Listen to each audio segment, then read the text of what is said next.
Today's topic is decentralization and the centralization. Okay, page number 136. In many organizations, the top management plays an active role in taking all decisions, while there are others in which this power is given to even the lower levels of management. Those organizations in which decision-making authority lies with the top management are termed as centralized organizations, whereas those in which such authority is shared with lower levels are termed as decentralized. We are getting a question now. Distinguish between centralized and decentralized organizations. Tell me, those organizations in which decision making authority lies with the top management is known as centralized organization. Centralized. Meanwhile, decentralization is the organizations in which authority is shared with lower levels of the organization are called decentralized. So we are getting a question now. Distinguish between decentralization and centralized organizations. Decentralization explains the manner in which decision-making responsibilities are divided among hierarchical levels from the top to bottom. Decentralization refers to delegation authority throughout all the levels of organization. Decision-making authority is shared with lower levels and is consequently placed in rest to the points of action. Decision-making authority is pushed down the chain of command. When decisions taken by the lower levels are numerous as well as important, an organization can be regarded as greatly decentralized. Centralization, decentralization are relative terms as seen from the existing status of various business enterprises. An organization is centralized when decision-making authority is retained by higher management levels, whereas it is decentralized when such authority is delegated. Authority is delegated. So DD. Complete centralization would imply concentration of all decisions making functions at the apex of the management of hierarchy. Such a scenario would obviate the need for a management hierarchy. On the other hand, complete decentralization would imply the delegation of all decisions making functions to the lower levels of the hierarchy. This would obviate the need for higher managerial positions. Both the scenarios are unrealistic. An organization can never be completely centralized or decentralized. As it grows in size and complexity, there is a tendency to move towards decentralized decision making. This is because in large organizations, those employees who are directly and closely involved with certain operations tend to have more knowledge about them than the top management, which may only be indirectly associated with individual operations. Hence, there is a need for balance between these existing forces. Thus, it can be said that every organization will be characterized by both centralization and decentralization. Anyhow, Lewis Allen's definition, we can learn now what is decentralization. Define. Decentralization refers to systematic effort to delegate to the lowest levels all authority except that which can be exercised at central points. According to Henry Fayol, everything which goes to increase the importance of a subordinate's role is decentralization. Everything that goes to reduce it is a centralization. So distinguish between decentralization and centralization. You can learn it very well and understand that there is a need for a balance between these coexisting forces of centralization and decentralization.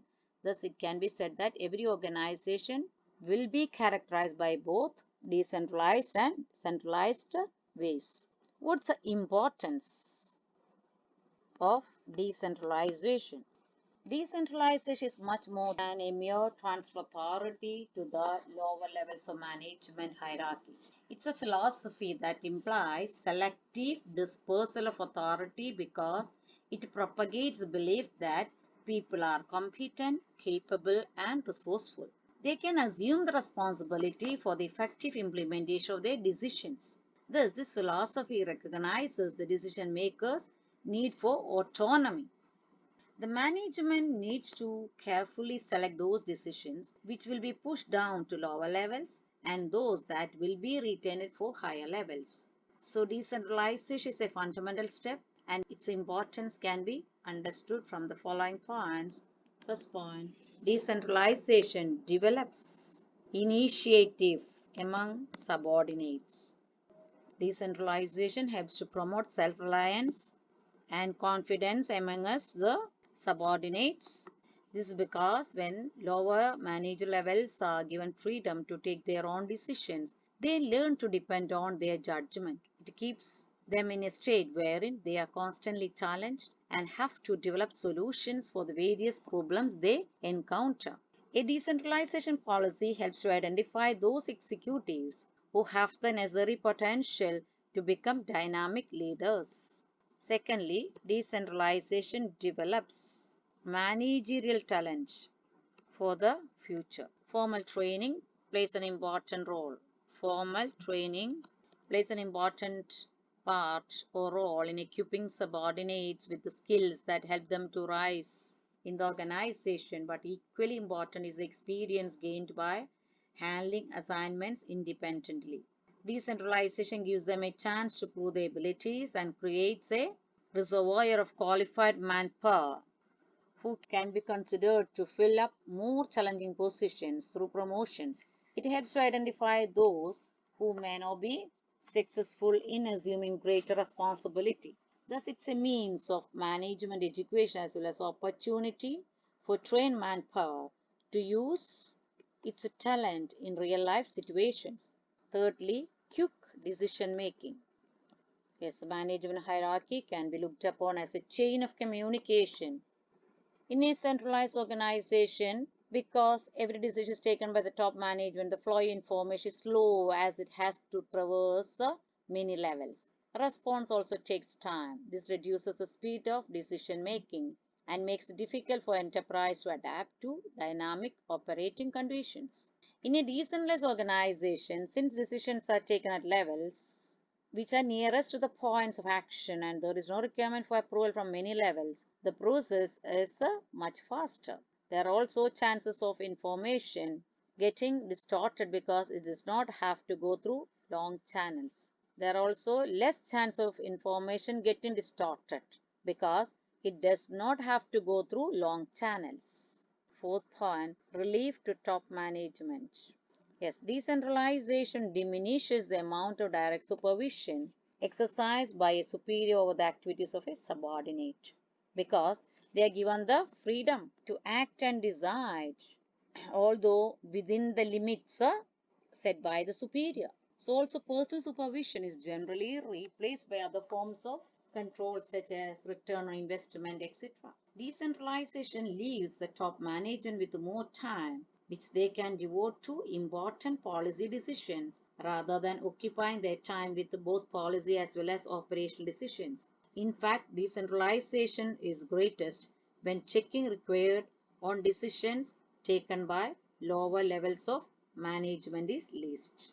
Fifth point is that decentralization facilitates growth. Decentralization awards greater autonomy to the lower levels of management as well as divisional or departmental heads.